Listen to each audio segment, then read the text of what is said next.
시편 119편 161절에서 168절, 제가 가진 성경으로 구약 성경 896페이지입니다. 제가 가진 성경으로 구약 성경 896페이지, 시편 119편 161절에서 168절 말씀입니다. 찾으신 줄 알고 제가 읽겠습니다. 고관들이 거짓으로 나를 핍박하오나 나의 마음은 주의 말씀만 경외하나이다. 사람이 많은 탈취물을 얻은 것처럼 나는 주의 말씀을 즐거워하나이다. 나는 거짓을 미워하며 싫어하고 주의 율법을 사랑하나이다. 주의 의로운 규례들로 말미암아 내가 하루 7번씩 주를 찬양하나이다. 주의 법을 사랑하는 자에게는 큰 평안이 있으니 그들에게 장애물이 없으리이다. 여호와여, 내가 주의 구원을 바라며 주의 계명들을 행하였나이다. 내 영혼이 주의 증거들을 지켰사오며 내가 이를 지극히 사랑하나이다. 내가 주의 법도들과 증거들을 지켰사오니 나의 모든 행위가 주 앞에 있음이니이다. 아멘. 오늘 설교의 제목이 폭풍 속의 주라는 제목인데, 사실 제가 이 제목은 어떠한 가수의 노래에서 그대로 따온 거예요. 2007년 브라운 아이드 소울이라는 가수가 작곡해서 발표한 곡입니다. 이 곡이 고 최문환 목사님께서 구강암 투병을 하시면서 작곡을 하신 건데, 그때 본인이 그 질병으로 인해서 싸우면서 수많은 고통과 어려움 가운데 주님을 묵상하면서 쓴 가사입니다. 이 노래가 등장하게 되고 바로 또 소천하셨거든요. 네. 제가 호주에서 한인교회를 섬길 때에 이 교회에서 문화 행사를 했었어요. 근데 어떤 한 청년이 이 노래를 가지고 공연을 했던 기억이 있습니다. 그때 그 가사를 듣고 너무 마음에 큰 울림이 있었던 것이 기억이 납니다. 오늘 여러분도 설교를 듣고 나중에 이 폭풍 속의 주라는 노래를 찾아서 한번 들어보세요. 그러면 가사가 아마 마음에 많이 와 닿으실 겁니다. 오늘 본문에 등장하는 시편의 기자도요, 자신의 첫 번째에서 이렇게 얘기하죠. 내가 많은 고관들로부터 핍박을 받고 있다 라고 이야기를 하고 있습니다. 그러나 그 핍박 속에서 이 기자는 자신의 최후 승리를 바라보며 끝까지 하나님을 찬양하는 모습을 우리는 볼 수 있습니다. 우리 시편 기자의 말을 한번 다시 보겠습니다. 161절, 고관들이 거짓으로 나를 핍박하오나 나의 마음은 주의 말씀만 경외하나이다. 나의 마음은 주의 말씀만 경외하나이다. 이렇게 고백하는 거예요. 나에게 핍박과 어려움이 있는 것은 사실이지만 내 마음이 주를 경외하기로, 주를 찬양하기로 다짐한다는 겁니다. 다시 말하면 내가 주 앞에 마음을 정했다라는 이런 고백이에요. 다른 시편에서도 이런 동일한 고백이 있습니다. 시편 108편 1절에서 이렇게 말하죠. 하나님이여, 내 마음을 정하였사오니 내가 노래하며 나의 마음을 다하여 찬양하리로다. 마음을 정한다는 것을 우리가 생각을 할 때에 약간 우리에게 부담이 되는 게 있어요. 한 번도 흔들리지 않으면서 내 중심을 그대로 붙들고 있다는 의미로 우리에게 들리기 때문이에요. 목사님, 저는 날마다 넘어지고 날마다 주님을 떠나는 게 있어서 이 마음이 참 부담스럽습니다 라고 이야기를 할 거예요.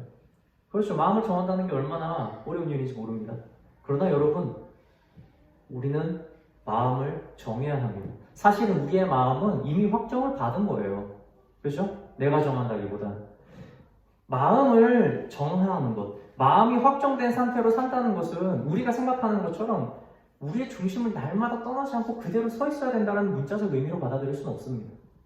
차라리 이것은 무엇과 같냐면 바다 한가운데 있는 배가 돛을 깊게 내리고 있는 상태와 비슷해요.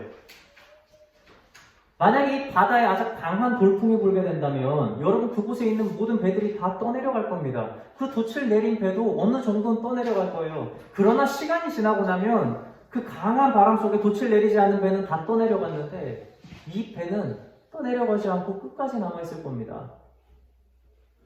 아무리 강한 바람이 오더라도 이쪽으로 갔다 저쪽으로 갔다 움직일 수는 있어도 그 돛을 내린 그 중심에서는 벗어나지 않는다는 거예요. 여러분, 믿음의 싸움은 어쩌면 이것과 더욱더 비슷하다고 볼 수가 있어요. 세상에 아무리 심한 환란이, 아무리 극심한 고통이 내 삶을 뒤흔들 수 있어요. 그걸 어떻게 막겠습니까? 그 사이에서 우리는 방황할 수도 있습니다. 그러나 우리는 반드시 돌아옵니다. 믿음의 자리로 돌아오는 거예요. 이런 믿음의 회복의 속성이 바로 이 그리스도인들에게는 존재한다는 사실 잊지 마시기 바랍니다. 여러분, 히로시마 하면 떠오르는 게 있죠. 바로 이 원자폭탄입니다. 1945년에 미국과 전쟁 중이었던 일본의 히로시마에 원자폭탄이 떨어졌어요.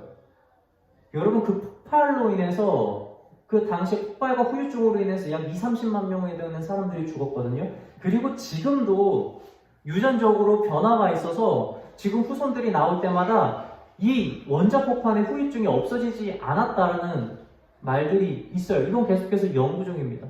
이걸 그대로 발표하기가 힘들죠. 왜냐하면 그렇게 되면 정부에서 계속 보상을 해줘야 되니까. 그러나 여전히 그 영향이 후손 애들께 또 영향을 주고 있다는 사실이에요. 그러나 중요한 것은 여러분, 지금 히로시마에 가면 뭐가 있을까요? 황폐한 땅이 있을까요?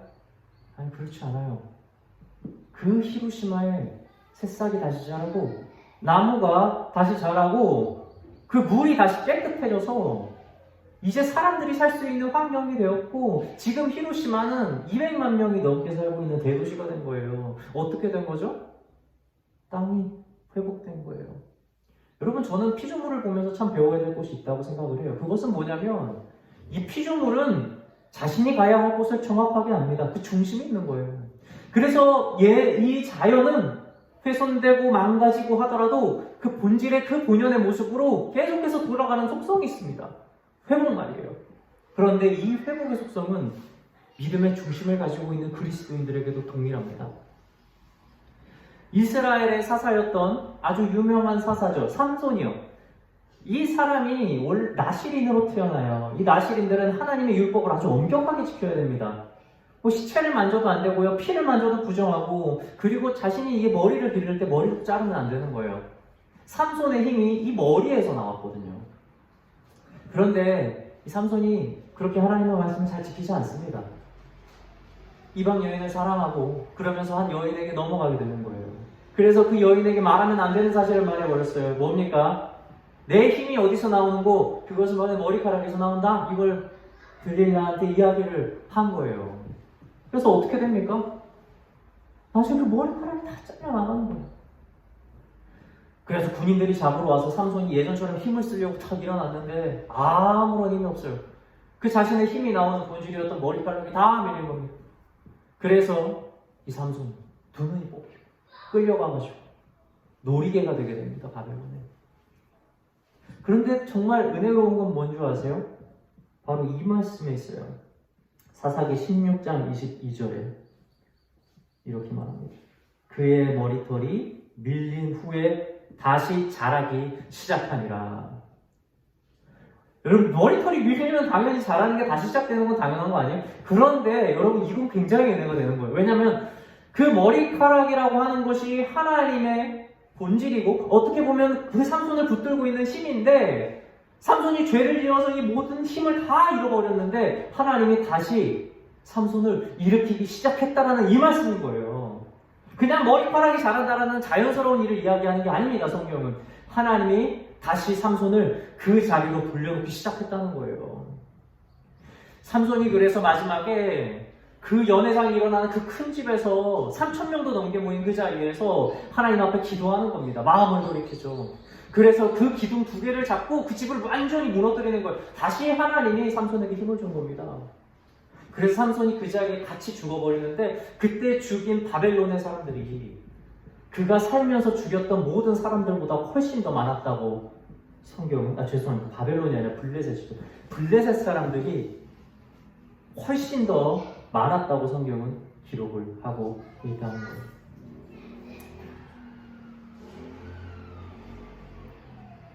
여러분, 믿는 자들에게는 이렇게 마음의 회복이 일어나요. 우리가 마음을 정한다는 건 날마다 승리한다는 의미가 아닙니다. 잠언 24장 16절에서는 의인의 속성을 이렇게 표현해요. 대저 의인은 7번 넘어질지라도 다시 일어나느니와 악인은 재앙으로 말미암아 엎드려지느니라. 다시 말씀드릴게요. 의인은 7번 넘어지더라도 다시 일어나지만 악인은 넘어지면 그대로 그냥 멸망해 버린다는 거예요. 다시 일어나지 못한다는 겁니다. 그렇다면 의인이 무엇을 하는 게 의인입니까? 날마다 안 넘어지고 잘 버티는 게 의인이 아니라 넘어졌을 때 일어나는 그 행위가 바로 의인이라는 거예요. 그렇게 일어나는 자가 의인이라는 겁니다. 내 마음을 잘 지키고 하루도 빡기지 않고 잘 그 자리를 유지하는 것이 의인이 아니라 비록 내가 고통과 시련으로 인해서 마음이 이리저리 흔들리고 아파할지라도 결국 내가 그 마음의 중심으로 우리 믿음의 자리로 다시 돌아오는 그 마음이, 그 믿음이 바로 의인이라는 거예요. 그래서 믿음은 버티는 게 중요합니다. 비록 내가 막 망가지고 힘들고 고통스러워 하더라도 하나님께서 나를 붙들어서 다시 일으켜주는 그 자리가 올 때까지 그 버티는 힘, 여러분 이것도 굉장한 믿음인 거예요. 우리가 삶 가운데서 어려움이 있고 고통이 있어요. 그 긴 터널을 지날 때가 있다는 거예요. 여러분 누군가는 이렇게 지날 겁니다. 말씀을 잘 묵상하고 잘 지키고 잘 행해서 아주 깔끔한 모습으로 그 터널을 통과해서 빛을 만날 거예요. 그러나 누군가는 그 터널을 지나면서 이리 쓰러지고 저리 쓰러지고 아주 그냥 만신창이가 될 겁니다. 그러나 그 만신창이가 된 그 사람도 터널을 통과할 때는 동일한 빛을 만나게 된다는 거예요. 여러분 상급이 다르잖아요. 사랑하는 성도 여러분, 믿음의 싸움이 힘들겠죠. 당연하죠. 고난은 우리가 이길 수 있는 상태로 오는 게 아니니까요. 그러나 여러분 끝까지 버티십시오. 하나님은 우리에게 회복의 속성을 부여하셨어요. 비록 내가 아프고 쓰러졌을지라도 다시 우리를 돌이키는 그 시간이 온다는 겁니다. 그리고 그 빛을 만났을 때 기뻐하는 저와 여러분이 되시길 주님의 이름으로 축원합니다. 이어서 162절을 통해서 우리가 볼 수 있는 게 있어요. 그것은 바로 시편 기자가 자신이 마음을 정한 것에 대해서 복을 누리는 거죠. 한번 말씀 찾아볼까요? 그 바로 아래절이니까요. 162절. 사람이 많은 탈취물을 얻은 것처럼 나는 주의 말씀을 즐거워하나이다. 많은 탈취물을 얻은 것처럼 나는 주의 말씀을 즐거워한다는 거예요. 여러분 탈취물이라고 하는 건 전쟁에서 승리한 자들이 얻는 겁니다. 지금 시편의 기자는 전쟁에서 승리한 게 아니라 전쟁에서 거의 진 상태예요. 많은 고관들이라고 하죠. 높은 자리에 있는 자들이 이 사람을 핍박하고 있는 겁니다. 거의 진 상태죠. 그런데 이 상황에서 이 시편의 기자는 뭐라고 얘기하냐면 이미 내가 전쟁에서 승리해서 많은 탈취물을 얻은 것과 동일한 즐거움이 나에게는 있다. 이렇게 이야기하는 거예요. 이게 얼마나 큰 복인지 모릅니다. 이 시편의 기자는 육신의 눈으로 자신을 핍박하고 있는 자신의 상태를 보는 것이 아니라 마음의 눈으로, 믿음의 눈으로 지금 자신과 함께하고 있는 하나님을 바라보는데 실패하지 않고 있는 거예요. 이런 사람들에게는 눈앞에 보이는 어떠한 세력도 어떠한 힘을 발휘하지 못해요. 그냥 마음의 눈으로 하나님을 바라보는 거지. 여러분 이것은 마치 다윗이 그 블레셋 사람이 골리앗과의 싸움에서 승리하는 것과 거의 비슷한 과정입니다. 원래 다윗이 골리앗과 싸울 운명은 아니었잖아요. 다윗은 그냥 양치기였고 심부름 간 거잖아요. 형들 살인다 그러고. 그런데 그날 딱 봤더니 블레셋 사람과 전쟁을 벌이고 있는데 이 골리앗이라는 사람이 나와가지고 하나님을 모욕하는 말을 하는 거예요. 이거를 딱 다윗이 들었는데 그 자리에서 뭐라고 얘기하죠? 다윗이 이렇게 얘기합니다. 사무엘상 17장 26절에서 이 할례받지 않은 블레셋 사람이 누구이기에 살아계시는 하나님의 군대를 모욕하겠느냐? 이 말이에요. 너무나 당연한 말인데 이 너무나 당연한 말인데 재밌는 일이 일어나요. 다윗이 이 말을 하니까 사울 왕이 그 소식을 듣고 다윗을 부릅니다. 여러분 굉장히 이상하다는 생각 안 드세요? 그냥 지나가다가 저 사람 뭔데 하나님 욕하냐 이 말 한마디 했더니 왕한테 불려가는 거예요. 아니 내가 싸우겠다고 한 것도 아닌데 이걸 통해서 유추할 수 있는 사실이 있어요. 골리앗 앞에 싸우겠다고 나오는 군인은커녕 골리앗의 이름조차도 두려워서 입에 안 올렸던 거예요. 그 비난을 다 들으면서 하나님 욕하는 걸 다 들으면서 며칠 들었다고 나오는 줄 아세요, 성경에? 40일 동안 아침 밤마다 그렇게 하나님 비난하는 걸 들었는데 여러분 이스라엘 백성이 싸움은커녕 저 사람이 뭔데 하나님을 욕하냐라는 말조차도 못할 정도로 두려움에 떨었다는 거예요. 여러분 다윗이 무엇을 봤을까요? 겉모습을 봤겠어요? 내 눈으로 봤겠어요? 아니요. 다윗은 마음으로 믿음의 눈을 떠서 본 겁니다. 하나님을 욕하는 저자에게 하나님은 없지만 예전에 그 맹수들과 양을 지키기 위해서 싸웠던 나는 그 발톱과 그 이빨로부터 지켜주셨던 하나님은 나랑 함께 하니까 나는 승리를 얻었다라는 믿음의 눈이 있었던 거예요. 다윗은 얼마나 확신에 찼는지 모릅니다. 그래서 사울 왕한테 가서 싸울까 하니까 다윗은 준비된 것처럼 싸우겠다고 하잖아요. 무기 이런 것도 필요 없어요. 군사들이 하는 장비 맞지가 않아. 물맷돌 들고 가서 다 골리앗 앞에 서는 거예요.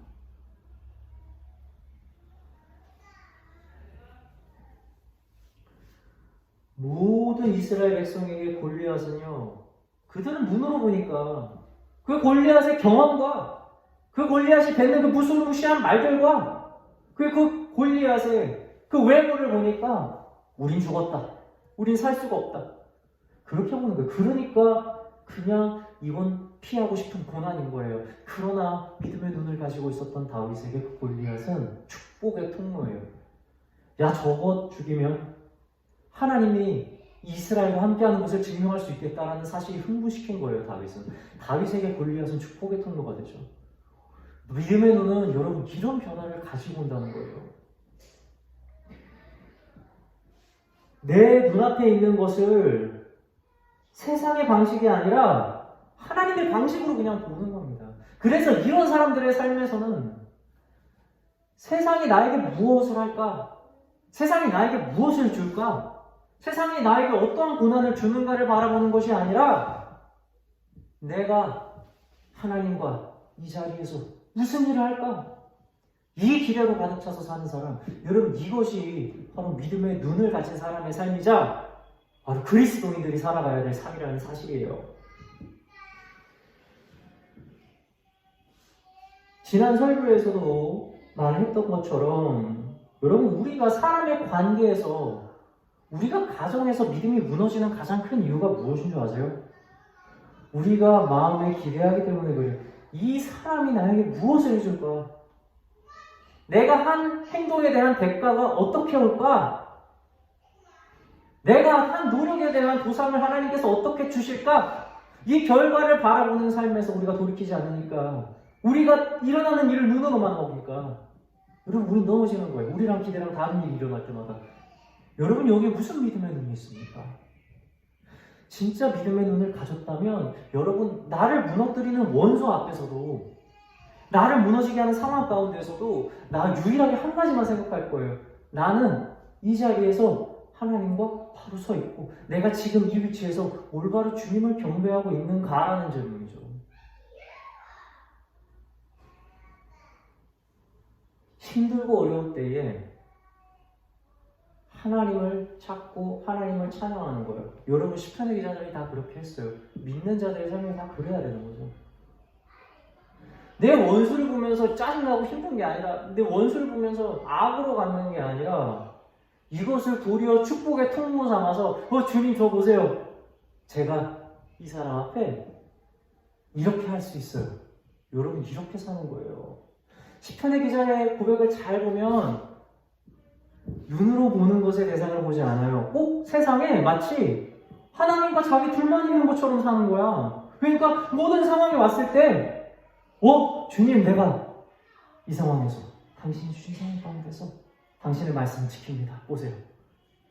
주님 이 사람이 저 죽이려고 하는데 주님 이 사람에게 은혜를 베풉니다. 보세요. 사람과의 모든 관계에서 자신 있는 모든 위치에서 주님을 바라보면서 대화하고 있는 시편의 기자의 모습을 보시라는 거예요. 시편 기자가 164편에서 뭐라고 고백합니까? 한번 볼까요? 주의 의로운 규례들로 말미암아 내가 하루 7번씩 주를 찬양하나이다. 하루 7번씩. 사람들이 나를 죽이려고 하는 것을 보면서, 사람들이 나를 해하려고 하는 걸 보면서 하루에 7번씩 주님을 찬양한대요. 여러분, 이 마음이 어디 있겠습니까?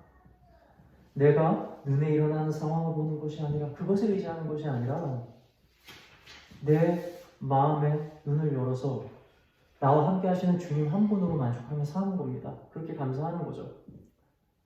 우리는 찬양하는 순간, 우리가 감사하는 순간을 잘못 얘기해요. 꼭 기도하다 기도에 응답이 있으면 감사 기도하려고 하는 거예요. 꼭 내가 하는 사업이 잘 돼야 감사 헌금을 하는 거예요. 꼭 내 자녀가 잘 돼야 하나님 앞에 감사를 하는 거예요. 여러분, 언제 열매를 보고 우리가 감사하라고 했어요, 성경이? 여러분, 시편에서 그냥 감사하는 건 지금 뭐냐면 주의 율례들을 내가 가지고 행함으로 감사한다는 거예요. 내가 이렇게 했더니 하나님이 이렇게 주시니까 감사. 내가 이렇게 했더니 승리 주시니까 감사가 아니라 내가 오늘 당신 앞에 내가 그의 계명을 지키고 행하는 것 자체가 감사라는 거예요. 여러분, 여기에 감사할 수 있어야 돼요. 열매를 보지 마세요. 여러분, 그거 우리가 어떻게 합니까? 하나님이 우리에게 원하시는 거는 내 말씀을 따라서 너희가 내 자녀로서 살기를 원하는 거예요. 그렇게 물을 주고 씨를 뿌리는 것을 멈추지 않는 우리의 삶을 보고 계신다는 겁니다. 그럼 우리가 기뻐해야 되는 삶은 뭐냐면 열매를 보고 기뻐하는 것이 아니라, 물론 그 순간도 기쁘지만, 그 승리의 순간도 기쁘지만, 주님, 내가 오늘 물을 줬어요. 당신의 말을 따른 것이 얼마나 기쁜지 모릅니다. 주님, 내가 오늘 아무도 인정하지 않는데 이렇게 씨를 뿌리고 다녔어요. 주님, 너무 좋아요. 당신의 말을 따를 수 있다는 것이 너무 기쁩니다. 여러분, 시편의 기자의 고백이 어디 있는 거예요? 주님의 율례를 기뻐하고 주님의 계명을 지키는 것을 자신의 기쁨으로 삼는, 바로 그 삶인 거죠. 세상에 마치 하나님과 자신 둘밖에 없는 것처럼 그렇게 사는 거예요. 165절 이렇게 고백합니다. 주의 법을 사랑하는 자에게는 큰 평안이 있으니 그들에게 장애물이 없으리이다. 이제 시편의 기자는 진정한 자유를 누리는 거예요. 주님과 함께하며 주님의 율례를 지키는 것에 기쁨을 찾으면서 이제 내 앞에 어떠한 장애물도 없다라는 고백을 하는 거죠. 반대로 시편의 기자에게 가장 두려운 일이 뭔지 아십니까? 내 일이 다 잘 풀리고 내 원수가 다 죽어나가고 내 주변 사람들이 다 내 편이 되어주고 내가 완전한 평안의 삶을 누린다 할지라도 내가 주님의 율례를 행하지 않는다면 여러분, 이 시편 기자는 살 수가 없는 거예요. 그게 두려움이 되고 그게 인생의 장애물이 된다는 겁니다. 눈에 보이는 것을 보는 것이 아니라 믿음의 눈으로 주님과의 관계를 보는, 내가 그 앞에 서지 못한 것을 삶의 큰 죄책으로 생각하는 겁니다. 시편 기자는 주의 계명과 법도와 증거들을 모두 지켰다고 이야기합니다. 그의 모든 행위가 주 앞에 있다는 것을, 그의 모든 선택들이 주님 앞에 세워짐이 된다는 것을 이 시편 기자는 너무나 잘 알고 있기 때문에 주님 앞에 있는 모든 계명들을 행하는 겁니다. 그리고 그것 자체를 기쁨으로 삼는다는 거예요. 자신의 원수에게 악으로 갚지 않고 즐겁게 선을 행하며 하나님 앞에서 보여주는 겁니다. 이처럼 믿음은 반드시 행위를 낳습니다. 사실은 우리가 행동하는 것 자체가, 우리가 행하는 모든 행위 자체가 여러분 믿음인 거예요. 여러분, 마태복음에서 얘기하지 않습니까? 네 마음이 있는 그곳에 네 보물이 있다. 여러분, 어떻게 보물이 있는 곳이 있는 줄 알면서 내 행위가 가지 않겠어요? 움직이지 않겠습니까? 어떻게 이 밭 밑에 그 귀한 보화가 숨겨진 거를 아는데 어떻게 그 밭을 안 사겠어요? 당연히 사죠.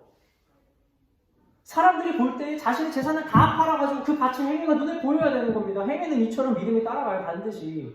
여러분, 오늘날 20대, 30대들이 왜 비트코인에 빠져서 헤어나오지 못합니까? 그들의 보물이 거기 있다는 걸 그들이 행위로 증명하고 있는 거라고요.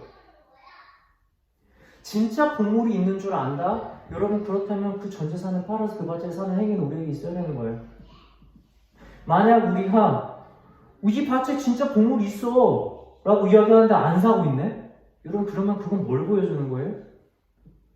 이 밭에 보물이 있다는 걸 믿지 않다는 걸 삶으로 보여주고 있는 거죠.